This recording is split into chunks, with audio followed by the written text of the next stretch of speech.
para todos, amados hermanos. Muy buenas noches. Dios les bendiga. Un abrazo para todos aquellos que no he podido saludar y un abrazo para los que nos están viendo tal vez en este momento, en vivo, en cualquier parte, donde quiera que estén viendo esta transmisión.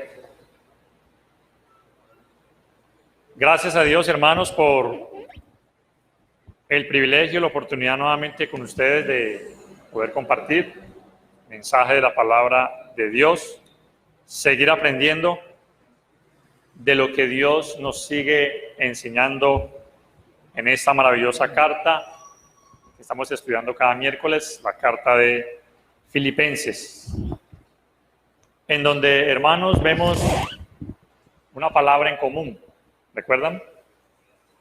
Y es la palabra gozo. El gozo del cristiano, y que de hecho por eso ese es el tema de la carta a los filipenses, en la cual, hermanos, ya vamos avanzando, estamos en el capítulo 2 de Filipenses, y en donde Dios nos enseña eso que vimos el miércoles pasado, hermanos. Vimos, lo último que vimos fue el gran ejemplo de estos dos hombres. Ustedes recordarán que vimos el ejemplo de estos dos varones. Bueno, vimos uno, ¿no? Solamente el primer ejemplo de Filipenses capítulo 2, versículo 19, en donde nos mostraba la palabra de Dios, nos muestra que Timoteo, siendo un varón, un joven, que fue escogido por Pablo, tuvo a bien enviar de nuevo, y esperaba enviar de nuevo al hermano Timoteo, para conocer del estado de la iglesia, del estado de la congregación, y recibir obviamente un informe importante. Pero veíamos, hermanos, importante recordar un poco de lo que veía Pablo en Timoteo para que fuera enviado. Entonces, ¿qué fue lo que alcanzamos a ver, hermanos? ¿Recuerdan? ¿Qué fue lo que vio Pablo en Timoteo para que lo enviara? ¿Sí? A él, a pesar de que Pablo estaba acompañado de muchas personas. Aunque a pesar de que Pablo estaba acompañado de muchas personas, no veía con tanto ánimo a los demás, ¿no? A este hermano Timoteo sí veía siempre un ánimo, una disposición para ayudar, un deseo por servir, y siempre a cualquier parte donde iba, el primero que levantaba la mano para ir a ayudar en cualquier labor era Timoteo. Y por eso es que Pablo resalta eso: a ninguno tengo el mismo ánimo. Pero ¿qué más? Un verdadero amor, ¿no? Veíamos que el amor de él era un amor sincero, era un amor desinteresado, ¿sí? Porque miren lo que dice: y que tan sinceramente se interese por vosotros, ¿sí? Y que tan sinceramente se interese por vosotros. Es decir, que en Timoteo existía ese amor, como lo veníamos también estudiando hace ya varios miércoles, un amor entrañable. Veíamos que lo que había en Timoteo, ese mismo ánimo, es la palabra alma, ¿no? La palabra ánimo, para describir de que había como un mismo sentir en Timoteo del que había en Pablo. Lo que Pablo sentía, también lo sentía Timoteo. Y por eso es que dice, él hace la obra como yo, ¿no? Y entonces, lo envía, ¿sí? Ahora, la lección que nos deja es que Timoteo no fue un hombre egoísta, no pensó en él, pensó en la iglesia, ¿sí? No buscaba lo suyo, y eso es lo que hace el verdadero amor, ¿no? El verdadero amor, dice el 1 Corintios 13, no busca lo suyo propio, ¿no? Y ahí lo dice el versículo 21, porque todos buscan lo suyo propio, no lo que es de Cristo Jesús. Pero Timoteo sí estuvo dispuesto a sacrificarse y a tener la disposición y el amor entrañable para servir en esta labor a la cual Pablo ahora lo está encomendando. Él lo está encomendando a que vaya hasta Filipos a enterarse y a tener un informe de cómo está la obra allá y obviamente para poder tener un informe cuando Pablo regresara, cuando Timoteo regresara donde Pablo. Ya sabemos por el dato histórico de que Pablo quedó libre y probablemente, según algunos lo dicen, estuvo en la congregación de Filipos nuevamente. Algunos historiadores dicen que se encontraron nuevamente en Filipos, otros dicen que estaban en alguna ciudad de Macedonia, ¿no? No sabemos a ciencia cierta, pero lo que sí sabemos es que probablemente se encontraron, ¿no? Pero hoy vamos a ver el segundo ejemplo, ¿sí? El ejemplo de Epafrodito, porque este es el segundo ejemplo de lo que es una persona preocupada también, una persona que se sacrificó, una persona que buscó el beneficio del otro y no el suyo propio, y una persona que se la jugó toda y arriesgó inclusive su vida con tal de prestar un servicio. Y esto, hermanos, nos va a enseñar ahora qué tanto en nuestras vidas, qué tanto en nuestro servicio a Dios estamos dispuestos a sacrificarnos, ¿sí? A jugárnosla toda, como lo hizo Epafrodito. Pero entonces voy a leerles una versión un poco más actual que encontré y que dice así, desde el versículo 25.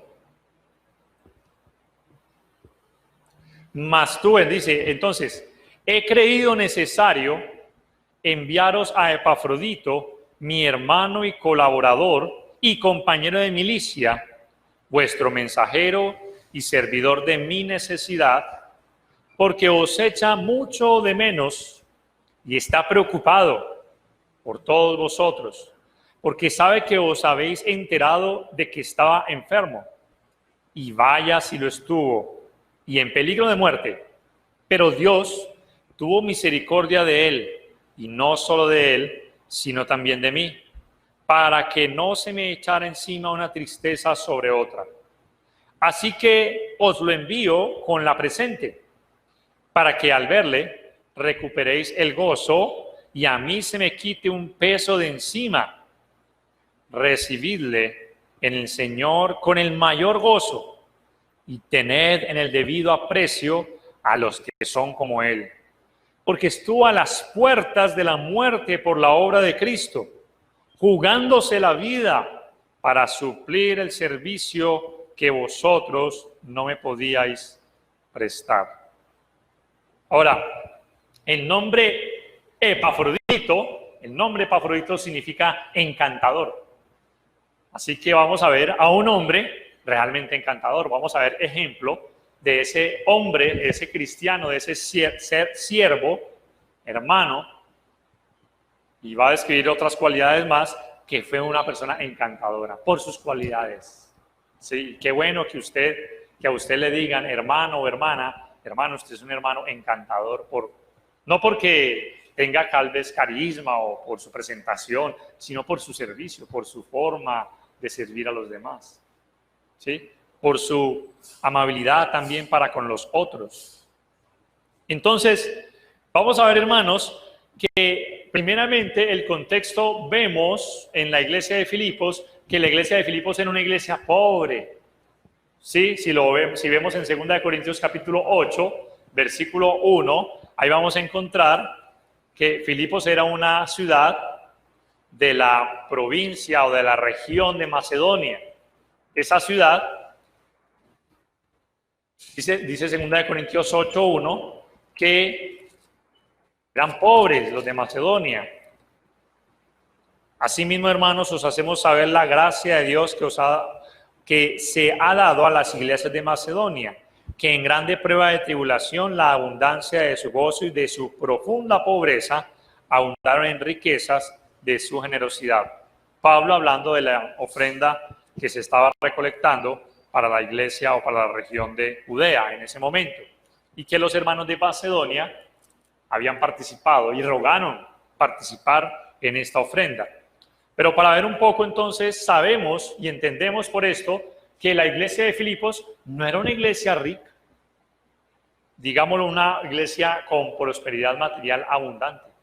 No, ellos eran pobres materialmente, pero eran ricos espiritualmente, pero eran ricos en generosidad, y decide en un momento la iglesia de Filipos enviar a un hermano llamado Epafrodito con una ayuda para nuestro hermano Pablo. ¿Cómo lo sabemos?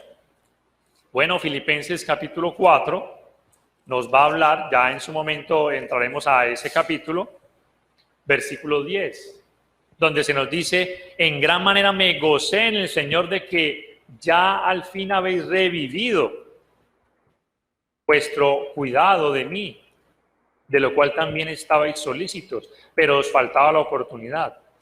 Ahora mire el versículo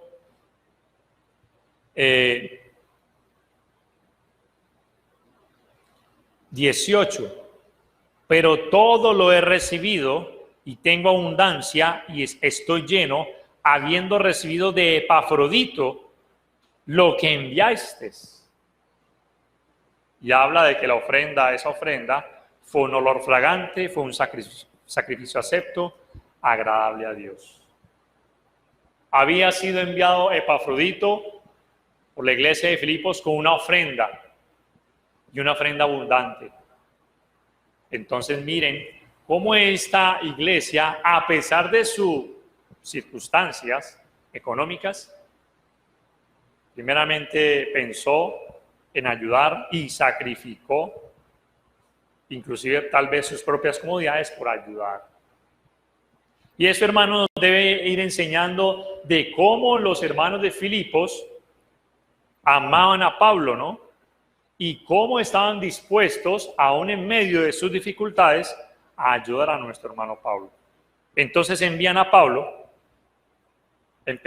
Epafrodito, y Epafrodito hace un sacrificio enorme, como lo vamos a ver más adelante. Eso nos enseña algo, hermanos, y creo que es nuestra primera lección de la noche. Se puede ayudar haciendo sacrificios, aún a pesar de las circunstancias. Podemos, hermanos, si en nuestro corazón está ayudar en algo, podemos hacer sacrificios, como lo estuvo la iglesia de Filipos y como lo estuvo nuestro hermano Epafrodito, a pesar de las dificultades. Y Epafrodito fue ese hombre que estuvo en ayuda para nuestro hermano Pablo. Dice la Biblia que él suplió lo que faltaba en el servicio de ellos para el apóstol. Ahora miren lo que dice lo que faltaba, según Filipenses 2.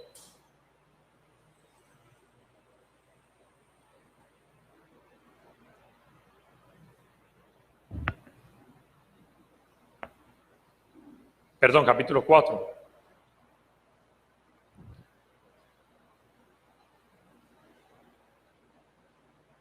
Dice: todo lo he recibido de Epafrodito, lo que enviaste, olor fragante, sacrificio acepto, agradable a Dios. Mi Dios, pues, suplirá todo lo que os falta, conforme a sus riquezas en gloria en Cristo Jesús. Entonces, hermanos, según el capítulo 4, versículo 10, Epafrodito suplió lo que a Pablo le faltaba.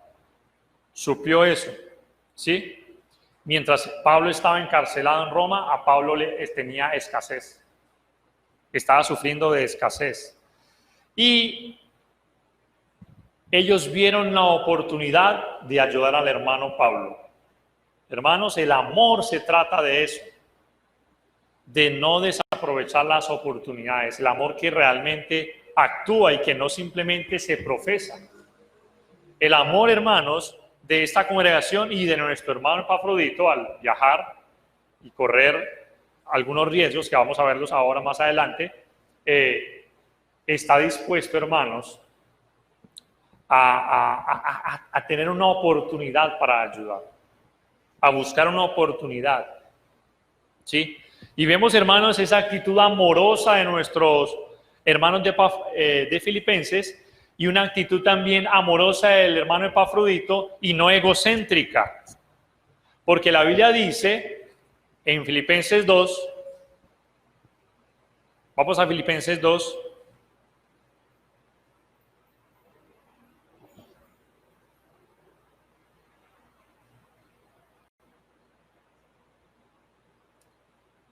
versículo 30 dice, porque por la obra de Cristo estuvo próximo a la muerte, exponiendo su vida para suplir lo que faltaba en vuestro servicio por mí.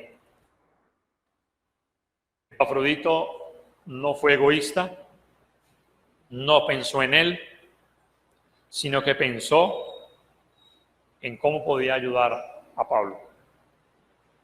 Y este hermano también estuvo, al igual que Timoteo, dispuesto, con amor y con sinceridad, a ayudar, a llevar esta ayuda para el hermano que estaba pasando necesidad. Pablo, hermano, nos enseña en esta carta, inspirado por el Espíritu Santo, que un verdadero cristiano, en su actitud hacia los demás, no piensa solamente en él, no está inmerso solamente en sus propios problemas, como para no pensar en lo de los demás. Al igual que Pablo, Epafrodito fue un hombre que se la jugó todo por el todo. Miren que dice, arriesgó su vida, exponiendo su vida. La palabra exponiendo su vida nos está indicando de que hubo un riesgo de muerte de Epafrodito. ¿Cuál era el riesgo? Bueno, muchos historiadores dicen que probablemente en aquella época se estaba desencadenando una fiebre por ciertas partes del mundo de aquella época, que estaba matando a las personas. Otros también dicen de que el viaje o el trayecto de Filipos hasta Roma era un viaje bastante arriesgado, era por mar, ¿sí? Y se exponían a muchas eventualidades en las cuales pudieran arriesgar su vida. Pero eso no lo sabemos a ciencia cierta o claramente. Lo que sí sabemos es que la palabra exponer nos está indicando de que hubo un riesgo de parte de Epafrodito, pero que estuvo dispuesto a asumir, exponiendo su vida, ¿sí? Cuando usted le dicen y va a salir a un lugar, vea, no se exponga, ¿es por qué? Porque hay un riesgo de un peligro inminente, ¿es cierto? Hay un peligro inminente de algo. Si hay una balacera en un lugar, usted dice, bueno, no se exponga saliendo a ese lugar. Y a ciertos lugares que no está bien exponerse. Pues existía ese tipo de riesgos al Epafrodito salir desde la ciudad de Filipos hasta la ciudad de Roma. Muchos kilómetros, mucho el trayecto y el viaje y probablemente lo de la parte de la enfermedad. Pero esos son comentarios, ¿no? No es lo que enseña la Biblia, la Escritura, pero simplemente estamos, como dice un hermano, estamos colocando un poco de la imaginación bíblica o del contexto de la época, ¿no? Pero Epafrodito se la jugó toda, ¿sí? Y una vez llega a Roma, él no deja el donativo allí. Bueno, bienvenido. Hola Pablo, ¿cómo estás? Mira, aquí te traigo esto de parte de los hermanos de Filipos. Hasta luego. No. Eso no lo vemos allí. Él se quedó allí acompañando al apóstol. ¿Sí? Pero ¿qué pasó después? Dice el versículo 26 que él se enfermó. Ahora, después de que él se enferma, no sabemos tampoco a ciencia cierta por qué se enferma. No se sabe si es que llevó secuelas del viaje y por eso alguna enfermedad le cayó después del viaje. Yo no sé si usted le ha pasado que cuando llega de viaje de muchos días, se enferma, ¿no? ¿Sí? No sabemos por qué, si es por el cambio o es por el mismo viaje, el clima de la ciudad, ¿sí? No lo sabemos exactamente. Lo que sí sabemos es que él no llegó y se fue él mismo. Él permaneció allí con Pablo, lo acompañó, estuvo con él, y es más, por lo que uno deduce del pasaje, tal parece que Pablo quería que se quedara allí. Miren lo que dice.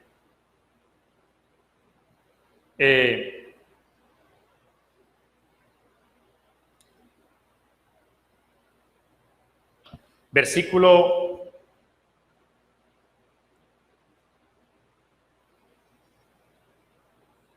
25 dice: mas tuve por necesario enviaros a Epafrodito, mi hermano y colaborador y compañero de milicia, vuestro mensajero y ministrador de mis necesidades, porque él tenía gran deseo de veros a todos vosotros, y gravemente se angustió porque habías oído que había enfermado. Pues en verdad estuvo enfermo, a punto de morir, pero Dios tuvo misericordia de él, y no solamente de él, sino también de mí, para que yo no tuviese tristeza sobre tristeza. Así que le envío con mayor solicitud, para que al verle de nuevo os gocéis y yo esté con menos tristeza. Recibidle pues en el Señor con todo gozo y tened en estima a los que son como él, porque por la obra de Cristo estuvo próximo a la muerte, exponiendo su vida para suplir lo que faltaba en vuestro servicio a mí. Entonces, hermanos, la razón por la que Pablo le dice que regrese es que él enferma. Él enferma. Pero lo curioso del pasaje es que él enferma, tal parece que se recupera, pero en ese lapso de tiempo en que se recupera, los hermanos de Filipos se dan cuenta. ¿Cómo se dieron cuenta, no? ¿Cómo corrió el chisme de que estaba enfermo Epafrodito? ¿Cómo se dieron cuenta? No había teléfonos, WhatsApp, videollamada, televisión, nada. No lo sabemos, pero se dieron cuenta que el hermano había enfermado. Entonces, un cristiano, un verdadero cristiano que se da cuenta que sus hermanos se han dado cuenta de que él está mal, pues, hombre, también se angustia. Porque hay una preocupación por sus hermanos. Hay una preocupación por ellos. Y al darse cuenta, entonces decide regresarlo. ¿Sí? Y miren entonces lo que dice el versículo 25. Mas tuve por necesario, esa palabra necesario es la misma palabra que encontramos en 1 Timoteo capítulo 3 para los obispos, ¿no? Necesario que el obispo sea. Cuando habla de necesario es algo que no podemos eludir, ineludible. Fue necesario para Pablo. O sea, es decir, Pablo no podía ya retenerlo más. No podía tenerlo más. Mas tuve por necesario enviaros a Epafrodito. Pero miren, antes de ver esa parte, ¿cómo es que Pablo se refiere a Epafrodito? Primero, era un hermano, obviamente era un hermano, era un cristiano, era un bautizado, era un hombre que había obedecido el Evangelio, y pertenecía a la iglesia de Cristo que se reunía allá en Filipos, en la ciudad de Filipos, un miembro activo de la congregación, pero era más que un hermano.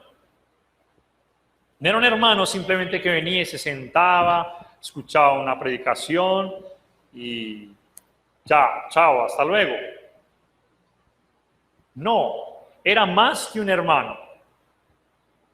Según el versículo 25 dice que era un colaborador. Es decir que Epafrodito no solamente era un hombre que se había convertido y creído en el Evangelio, sino que era un hombre que estaba dispuesto a colaborar, a servir. Había disposición en su corazón para servir, un colaborador, uno que ayuda en la causa, uno que se pone los zapatos de obrero y va al campo a trabajar. Y eso es lo mismo, hermanos, que debe estar en nuestra actitud como cristianos.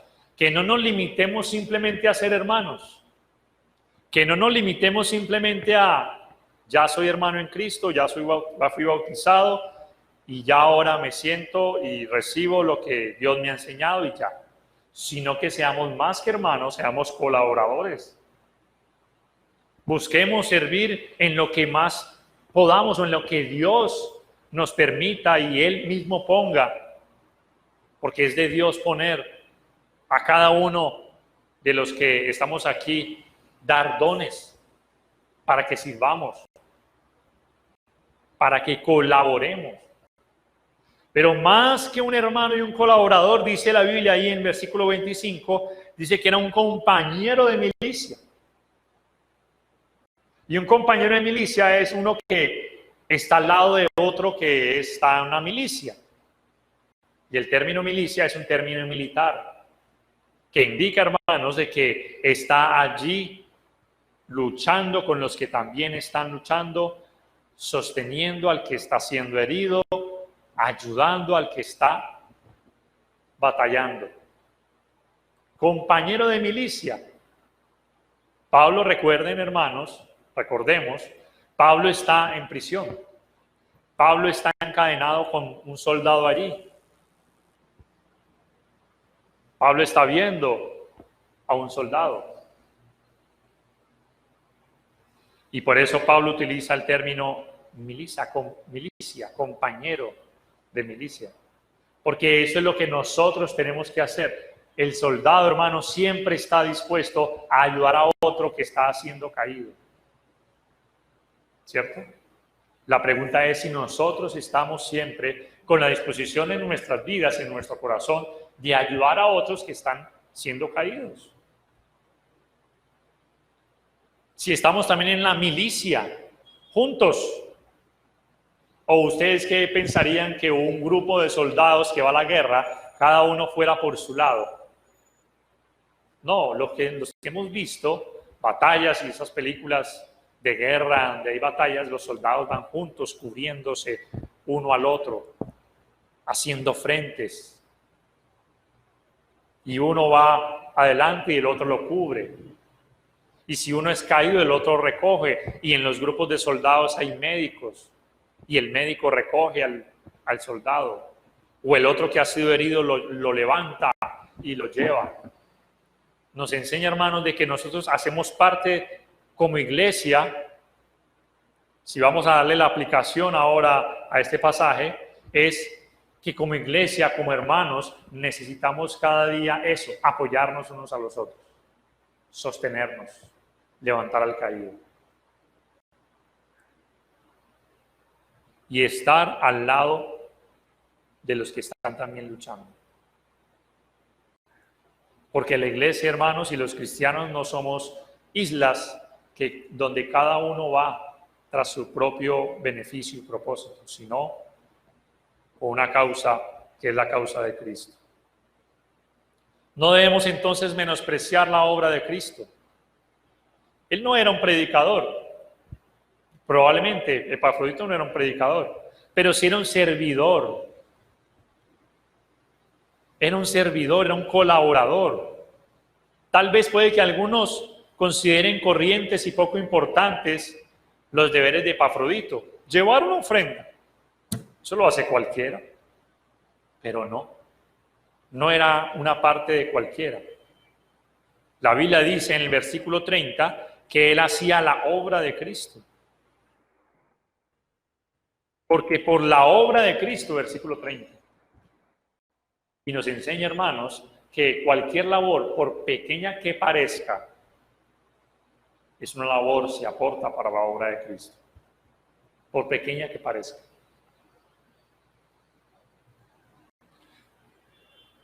Bueno, él enfermó y yo me hice la pregunta al leer este pasaje y me dije, bueno, si Pablo era apóstol y Epafrodito enfermó, ¿por qué Pablo no lo sanó? Si Pablo tenía el poder de sanar, ¿no? Había sanado un poco, había resucitado inclusive muertos. ¿Por qué no lo sanó? ¿Sí? ¿Por qué no sanó a Epafrodito? Porque la Biblia dice, según lo que acabamos de leer, que estuvo a punto de morir. A punto de morir. ¿Sí? ¿Por qué Pablo, si tenía el poder, no sanó? Bueno, hermanos, se nos olvida a veces que Dios es soberano, Dios actúa como Él quiere y a quien Él quiere. Y Pablo, a pesar de que era apóstol y tenía el poder, tenía dones milagrosos de sanidad, porque en sus viajes hizo sanidades, con Epafrodito no fue algo que sucedió con él, como tampoco con Timoteo, ¿no? Ustedes recuerdan, Pablo le dice a Timoteo, ya no bebas agua, usa un poco de vino por causa de tus enfermedades, tus constantes enfermedades estomacales. Bueno, Pablo siendo un apóstol, ¿por qué no sanó a Timoteo? Pero esto lo vemos, hermanos, porque sabemos, y esto es algo básico que nosotros debemos entender, es que en aquella época los milagros no se hacían como un fin en sí mismo. No se hacía un milagro para que simplemente la persona sea sanada y ya, sino que los milagros eran simplemente, o eran, por diversas razones. Y una de ellas era para demostrar de que aquellos que habían sido enviados provenían de parte de Dios. Y que era el poder de Dios quien los sanaba. Así que Dios es soberano y Él actuó como Él quiso y no curó a Epafrodito, porque así fue su voluntad, por mano del apóstol Pablo, ¿no? Sino que, bueno, ya sanó después de manera natural. Tal vez Lucas lo trató, ¿no? No lo sabemos. Pero aparece la palabra exponiendo, ¿no? Volviendo a esa palabra, exponiendo, porque Epafrodito estuvo dispuesto a dar su vida para suplir el servicio a nuestro hermano Pablo. Miremos lo que dice Primera de Juan, capítulo 3, versículo 16.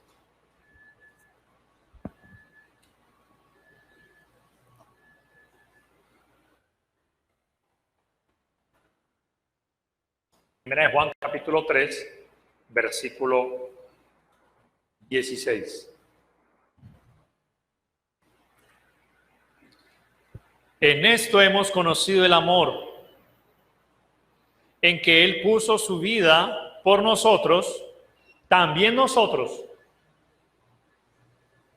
debemos poner nuestras vidas por los hermanos. Aquí vemos a un Epafrodito que está aplicando esto, donde vio a Jesús que puso su vida por él y ahora él está dispuesto a poner su vida por un hermano, a exponerse por la vida de Pablo. La preocupación que había en Epafrodito era una preocupación amorosa. Amorosa. Preguntémonos, hermanos, si ese es nuestro amor entre nosotros. Una preocupación que estamos dispuestos a dar la vida por nuestros hermanos. Así como Jesús puso su vida por nosotros, dice también nosotros debemos poner nuestras vidas por los hermanos. Qué gran ejemplo de este hermano. ¿Sí? Ahora miren lo que dice el versículo 26. Él tenía gran deseo de veros a todos vosotros, y gravemente se angustió. Gravemente se angustió. La palabra allí angustió es la misma palabra que describe el estado mental que tuvo el Señor Jesucristo en el monte Getsemaní, por allá en Mateo capítulo 26, versículo 37. Mire que Pablo no utiliza la palabra se angustió, utiliza una calificación donde eleva la palabra angustió y es la palabra gravemente. ¿Sí la pueden ver? Gravemente se angustió. Eso quiere decir que la angustia de Epafrodito no era una angustia como la que usted y yo a veces tenemos, ¿no? Donde perdemos las llaves y nos angustiamos. Y por eso movemos cielo y tierra y nos angustiamos por cosas tan insignificantes en esta vida. Epafrodito se angustió, y esa palabra angustió es la misma que se describe en el estado mental de que tuvo nuestro Señor Jesucristo cuando dice que su alma estaba muy triste, que estaba angustiado por la situación que iba a pasar hasta la muerte, dice Jesús. Isaías 53, angustiado y afligido. Y gravemente se angustió porque habías oído que había enfermado. Entonces, Epafrodito se da cuenta que los hermanos se han dado cuenta. ¿Sí? Pues en verdad estuvo enfermo. Es decir, Pablo confirma eso que los hermanos de Filipos ya habían escuchado. Sí, claro, estuvo enfermo. A punto de morir. Pero Dios tuvo misericordia de él. Y no solamente de él, sino también de mí.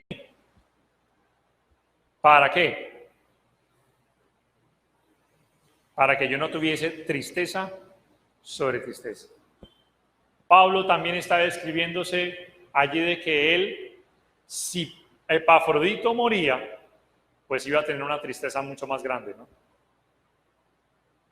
De la que podía haber ocasionado en los hermanos de Filipos el hecho de que él se haya arriesgado a venir desde Filipos a Roma por suplir un servicio. Y Pablo dice, si él hubiera muerto, yo hubiera tenido una tristeza sobre tristeza. Es decir, una tristeza agobiante. Agobiante. Pero dice el versículo 28, así que le envío con mayor solicitud para que al verle de nuevo os gocéis y yo esté con menos tristeza. Allí, hermanos, vemos el contraste de la carta de Filipenses al contraste de lo que está diciendo el pasaje. Pablo está diciendo de que él dice que él iba a tener, dice, menos tristeza. Claro, si él sabía de que se iba a ir Epafrodito, pero iba a estar vivo, pues su tristeza iba a disminuir. Aunque su tristeza iba a tener una tristeza porque iba a tener que enviarlo, no iba a quedarse con él. Sin embargo, hermanos, eso no quita el hecho de el contexto general de la carta, de que Pablo iba a sentir siempre el gozo en medio de todas las situaciones que estaba enfrentando. Entonces Pablo dice, yo le voy a enviar con mayor solicitud y ustedes se van a gozar por verlo a él. ¿Cuántos hermanos, cuántos de nosotros nos gozamos cuando hemos visto a alguien, hemos dejado de ver a alguien por mucho tiempo? Porque es que el viaje no duraba una semana, no duraba un día, 2 días. El viaje duraba meses. Era por barco y por tierra. ¿Y cuántos de nosotros nos gozamos cuando vemos a alguien que ha regresado Y sobre todo cuando nos hemos enterado de que ha estado mal, de que ha estado enfermo, de que ha estado a punto de morir y que ahora regresa sano y salvo. Pues bueno, ese fue el gozo que iban a sentir estos hermanos al ver que nuestro hermano Epafrodito iba a regresar a su lugar de origen. ¿Sí? Ahora,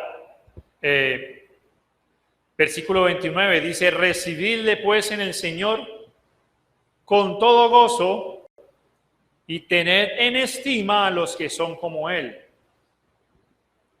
Este hermano era un hermano excepcional, Epafrodito, muy digno de ser honrado. Realmente uno sabe que no conviene elevar en sobremanera a ninguno, pero aquí Pablo nos está enseñando que debemos tener en gran estima a los que son como Él, dice. Y tened en estima a los que son como Él. En 1 Tesalonicenses, capítulo 5, vamos a 1 Tesalonicenses, capítulo 5, versículo 13, nos dice algo muy interesante.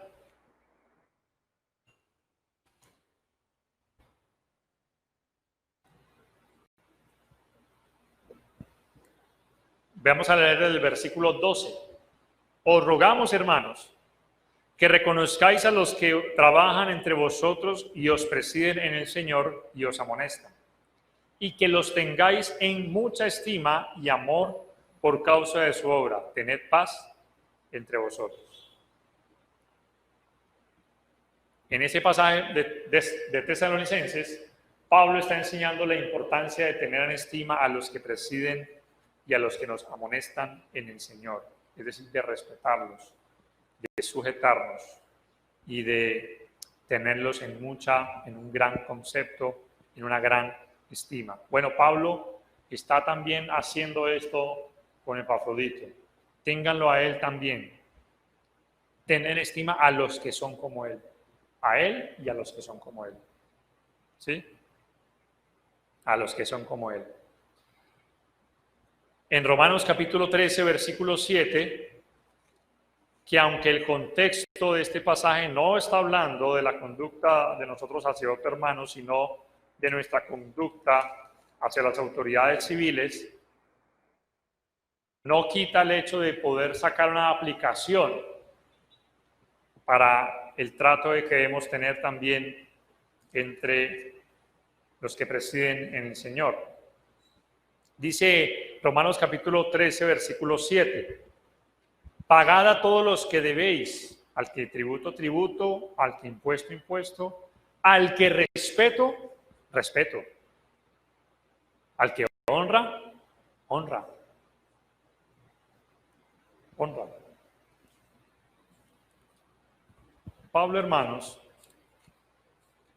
está enseñándonos que aquellos que sirven en la obra, aquellos que son colaboradores, la iglesia debe tenerlos en gran estima, respetarles y no elevarles, no enorgullecerlos. Pero ¿cuántas veces, hermanos, se nos olvida reconocer el trabajo de otro y darle por lo menos las gracias? Pero al fin y al cabo, hermanos, nosotros debemos tener en cuenta que el Señor es que se recibirá la recompensa. Como contaba un hermano una historia, ¿no? La otra vez la escuché, un hermano, y era de un misionero que llegó del África con su esposa y se bajó del avión, y en ese avión también iba un atleta muy importante, y este misionero había hecho una gran obra en África. Pero cuando todos se bajaron, ninguno recibió al misionero, pero al atleta lo recibieron, le dieron pancartas, le hicieron toda la fiesta. Y el misionero se sintió un poco triste, achicopalado por eso. Pero su esposa le dice muy sabiamente, tranquilo, mi amor, que todavía no hemos llegado a nuestro destino final. Porque de Dios es que recibimos la recompensa, ¿cierto? Y allí, hermanos, vemos que ellos debían de poner en gran estima, ¿no? Eso no quita, hermanos, de que demos la gracia. Dice un comentarista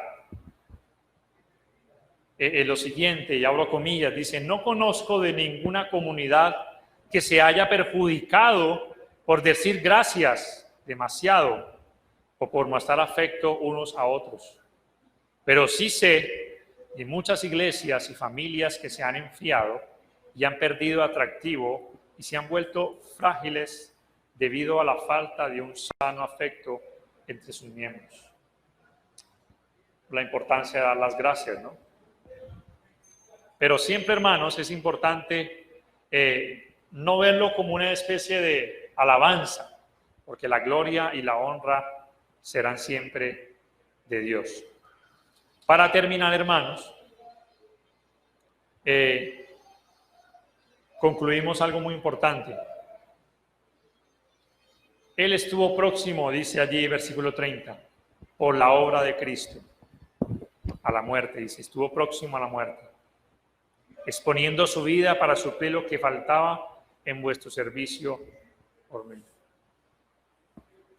Al principio de este tema, el miércoles pasado, veíamos un pasaje que era el de Ezequiel, ¿recuerda? El de Ezequiel, donde veíamos en el libro de Ezequiel,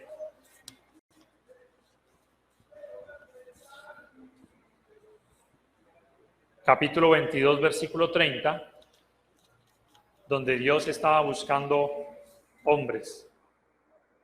Bueno, el ejemplo de estos dos hombres, de estos cristianos, ¿sí? Nos da una gran enseñanza de que se necesitan, y cuando hablo de hombre no estoy hablando del género masculino, sino de cristianos, estoy incluyendo a las hermanas también, ¿sí? De lo que necesitamos ser como verdaderos hijos de Dios, como verdaderos cristianos. El ejemplo de estos hombres que estuvieron dispuestos a sacrificarse, que estuvieron dispuestos a la causa de Cristo, y que estos cristianos, como Timoteo, como Epafrodito, se preocupaban intensamente por los demás, arriesgaban sus vidas por servir a Cristo, exponían sus vidas, se colocaban el traje del servicio y decían dentro de sí: manos a la obra. ¿En qué puedo ayudar? ¿En qué puedo servir? ¿En qué puedo aportar para la obra de Cristo? ¿Y qué estoy dispuesto yo a sacrificar? Porque cuesta, ¿no? Cuesta, hermanos, la comodidad. Yo creo que la comodidad en los que quedaron allá en Filipos estaba bien, a pesar de su pobreza, ¿no?